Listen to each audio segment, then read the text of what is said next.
expliquer son histoire, les choses qu'on vit, vous allez voir que ça va être un vrai film. Parce qu'il y a des histoires où des personnes vivent des choses. Vraiment. Amen. Et ce matin, comme je le disais, le diable est enragé, vraiment enragé. Le Seigneur a dit que le voleur lui vient pour 3 choses: égorger, dérober et détruire. Satan vient pour détruire. Satan ne lui vient pas pour avoir pitié. Il n'a pas de pitié. Il n'a pas de pitié. Il vient pour envoyer le maximum de personnes à l'enfer. Il a envoyé un petit virus. Regardez combien de personnes sont allées à l'enfer avec ce virus en moins de 3 mois, 4 mois, 5 mois maintenant. Décembre jusqu'en mai. Combien de personnes sont parties? Vous suivez? Il envoie les tempêtes, les tsunamis, les accidents. Voilà. Récemment, je ne sais pas, dans la semaine, il y a un avion, je ne sais même pas si les aéroports sont ouverts. Il y a un avion qui est tombé, qui a fait un crash au Pakistan. Et tous ceux qui sont dedans, ils sont tous morts à l'exception de 2 personnes. Vous voyez, le diable, lui, il envoie les gens en fait. Il tue les gens, et c'est ce qu'il fait. Mais Jésus lui dit qu'il est venu pour que nous ayons la vie, que nous soyons dans l'abondance. Que nous ayons la vie, mais la vie abondante. Que nous ayons la vie en abondance. Mais ce qui me plaît, la bonne nouvelle, c'est que Jésus a dit, allez guérissez les malades. Il a dit, chassez les démons. Ce matin, nous allons chasser les démons. Je ne sais pas si quelqu'un est d'accord avec moi. Alléluia. Il a dit de chasser les démons. Comme j'ai dit, nous allons voir l'influence démoniaque, nous allons voir la possession et l'obsession démoniaque, bien sûr, et nous allons finir par la démonisation. Donc, on va commencer avec l'influence démoniaque. Qu'est-ce que nous avons appelé l'influence démoniaque?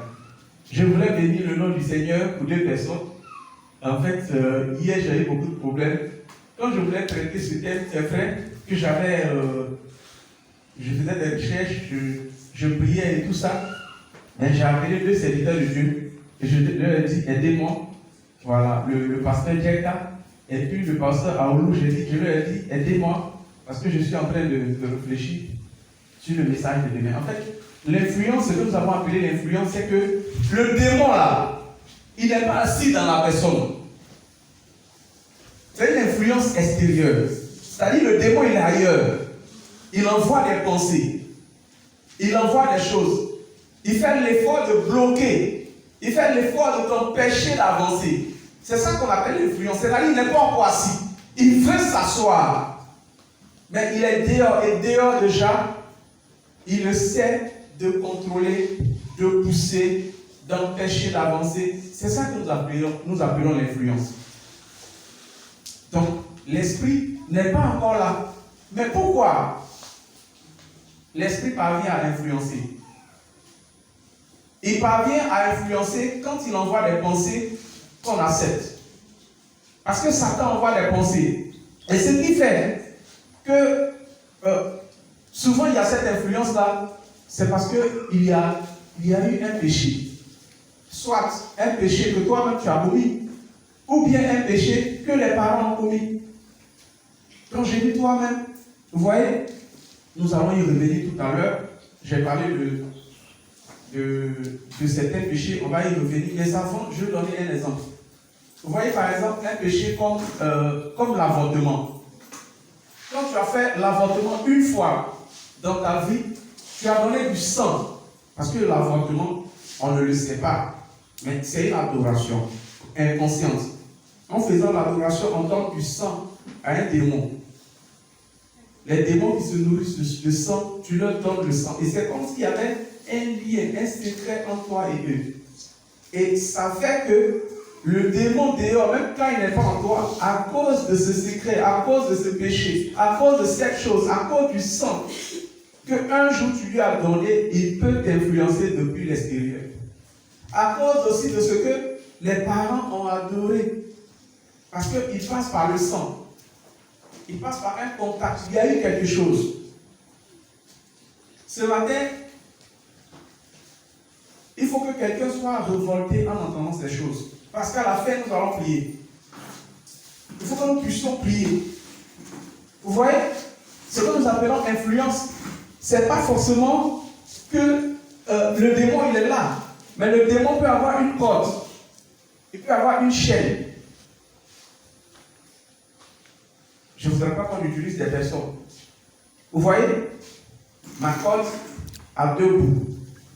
Et ça, si c'était attaché au pied de quelqu'un, et que une personne tient là, si c'est une personne attachée, que le démon tient le bout, tu peux aller, mais tu ne peux pas dépasser la longueur de la corde. Je ne sais pas si vous me suivez. Quand tu arrives juste au niveau, à la limite de la corde, le démon, il ne fait que tirer simplement et il te renvoie en arrière. Il est dehors, mais il te tient. Et il y a beaucoup de démons qui tiennent les gens avec des cordes, avec des chaînes, avec des péchés. Vous voyez, il y a des personnes qui ont en eux des marques, les marques des démons. Des gens qui sont partis voir un jour, ils ont dit bon, ils veulent qu'on les cancre. Et puis on les a fendus quelque part. Ils ont mis une poudre noire et puis ils ont prononcé des paroles. Le démon, il va t'influencer à partir de là, parce que tu as quelque chose qui lui appartient. Donc, beaucoup de personnes sont influencées. Satan envoie des pensées, il envoie des envies, il jette des flèches. Et depuis l'extérieur, quand tu écoutes ces pensées qu'il envoie, quand tu reçois ces pensées, la Bible dit dans un premier temps, je ne sais pas si le passage est marqué, dans un premier temps, il dit que c'est la convoitise. Il dit, mais chacun est tenté quand il est attiré et amorcé par sa propre convoitise. Dans un premier temps, ce n'est même pas mauvais. C'est une pensée que Satan envoie. Satan te dit, mais la fille elle est belle, hein? Mais cet homme, il est bien. C'est une pensée qui est venue. Mais toi, tu peux dire, tu es vaincu, bien je refuse. Mais tu commences à regarder. Et tu dis oui. Et tu commences maintenant à tourner ton fil dans ton esprit. C'est en ce moment-là que tu acceptes la pensée de Satan. C'est en ce moment-là qu'il va te contrôler, que les démons vont te contrôler. Dans un premier temps, c'est l'influence. Et c'est quand tu acceptes la pensée, quand tu acceptes de faire ce que le démon veut, ce que Satan veut, quand tu acceptes la proposition, parce que Satan c'est un commerçant. Les démons, ce sont des vendeurs. Ce sont des marketeurs. Quand je dis marketeurs, je vais dire ils font la publicité, comme à la télé là. Ils te présentent, ils disent non, c'est beau, c'est bon, tu n'as rien fait de grave, tout le monde fait, tout le monde fait, il faut. Voilà. La Bible dit quand Ève a regardé le fruit, elle a vu que c'était bon à manger. C'était agréable pour ouvrir l'intelligence. C'est-à-dire qu'elle a commencé déjà à s'imaginer. Elle dit que c'était bon, c'est-à-dire qu'elle n'a pas encore goûté. Elle dit mais ça doit être bon, ça doit être doux, ça doit être agréable à manger. Donc déjà, Ève a commencé à avoir la salive dans la bouche. Elle n'a pas encore goûté, elle n'a jamais goûté. Elle ne sait pas à quoi ça ressemble, à quoi le goût ressemble. Elle a seulement vu des yeux. Elle a dit mais c'est agréable, mais ça doit être bon à manger. Dans un premier temps, mauvaise pensée, convoitise. Et tu vas maintenant prendre, et c'est à ce moment-là que, comme tu as ouvert la porte, parce que les choses comme la convoitise servent dans un premier temps à ouvrir la porte. Et c'est juste une influence. Mais quand la convoitise est amorcée, la Bible dit quoi? Puis, lorsqu'elle a conçu, enfante le péché. Le péché étant consommé, produit la mort. C'est à ce moment-là que le démon fait son entrée. En ce moment-là, tu appartiens au démon. Et il fait son entrée, il fait de toi son habitation. C'est à ce moment qu'on parle de la possession. Amen. Amen. Donc, j'ai parlé tantôt des réclamations. Et on n'arrive pas à avancer. C'est pourquoi je parlais des cordes. Quand tu arrives à la limite, les démons y tirent. Quand tu arrives, les démons y tirent. Les réclamations, c'est ce que les parents ont fait. C'est leurs adorations. Que Dieu nous bénisse. On peut continuer. Reviens un tout petit peu.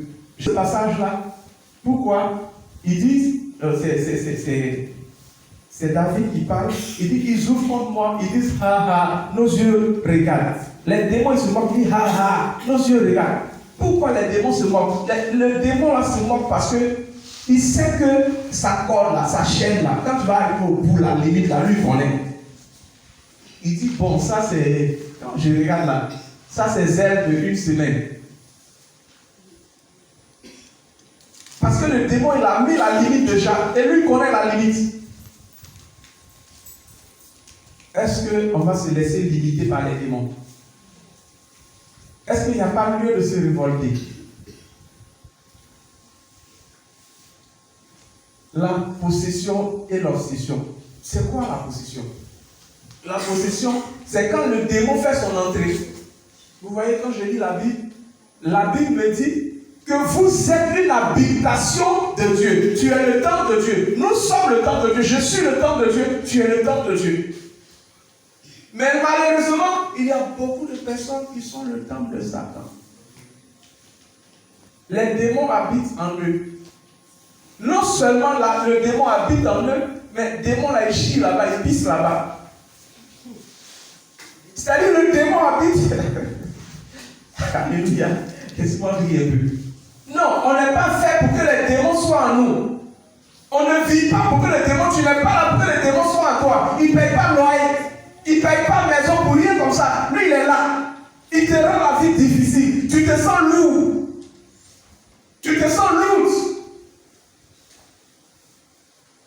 Il y a des gens, ils sont là, ils sont en joie pour un moment.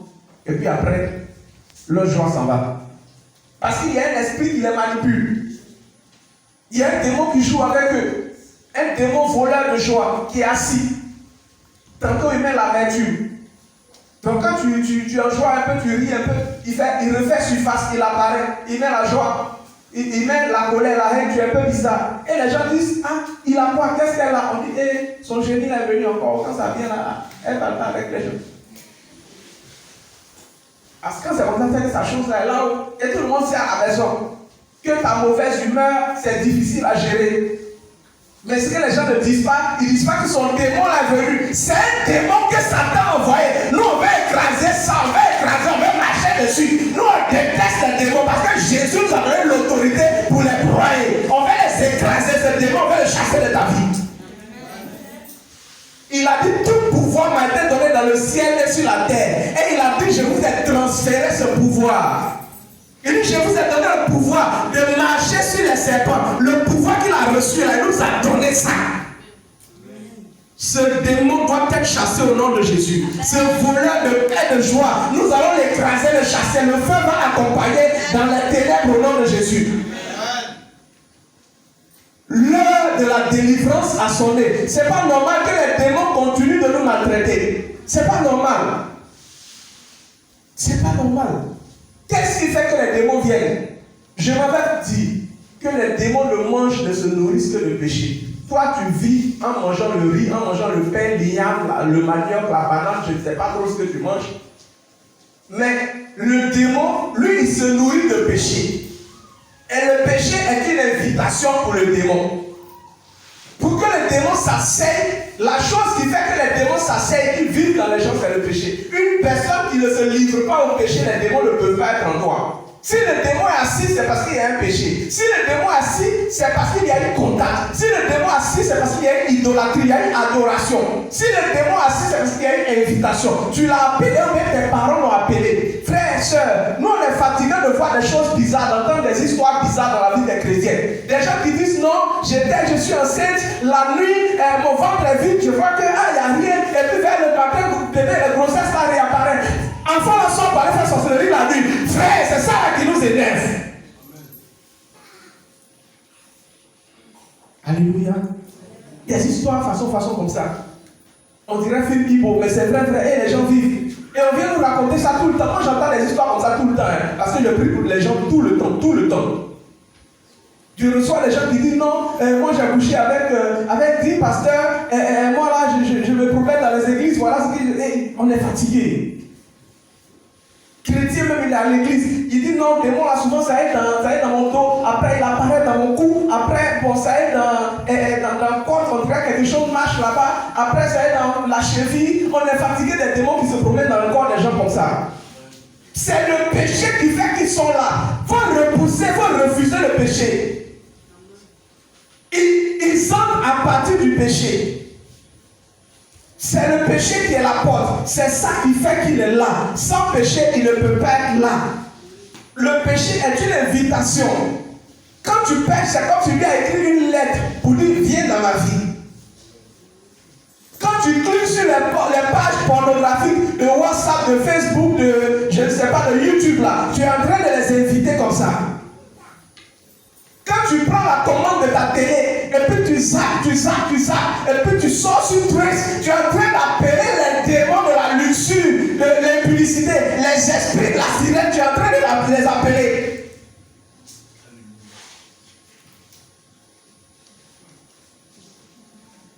Aidez-moi s'il vous plaît.